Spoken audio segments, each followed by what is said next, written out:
Makan lun, 25 tahun lalu demonstrasi terbesar dalam sejarah Aceh tuntut referendum. Pada 8 November 1999, yang kini genap 25 tahun lalu, Aceh menyaksikan salah satu aksi demonstrasi terbesar dalam sejarahnya. Ribuan masyarakat dari berbagai lapisan berkumpul di Banda Aceh untuk menuntut diadanya referendum. Keinginan masyarakat ini didorong oleh ketidakpuasan yang mendalam terhadap ketidakadilan dan perlakuan represi pemerintah pusat.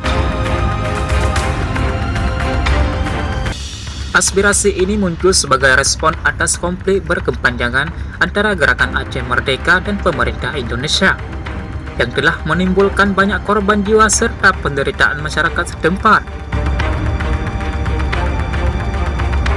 Tuntutan masyarakat Aceh kala itu adalah diadanya referendum untuk menentukan masa depan Aceh, apakah tetap menjadi bagian dari Indonesia atau merdeka. Aksi ini terinspirasi oleh referendum di Timur Timur yang baru saja digelar beberapa bulan sebelumnya, di mana Timur Timur memilih untuk merdeka. Harapan masyarakat Aceh adalah mendapatkan hak yang serupa untuk menentukan nasib sendiri secara damai. Meskipun aksi ini berjalan damai, tuntutan referendum tidak dikabulkan oleh pemerintah pusat.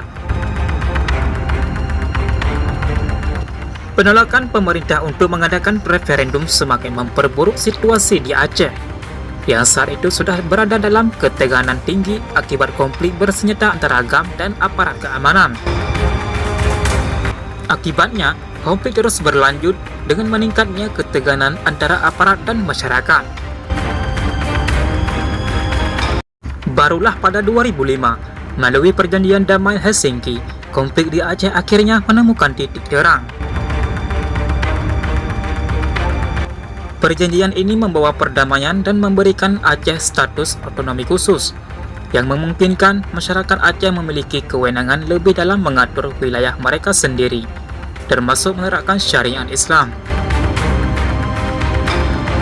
Tragedi tuntutan referendum di Aceh pada 1999 tetap dikenang sebagai bagian dari perjalanan panjang Aceh dalam mencapai perdamaian dan keadilan. Hanya sekian, NAT TV mengabarkan.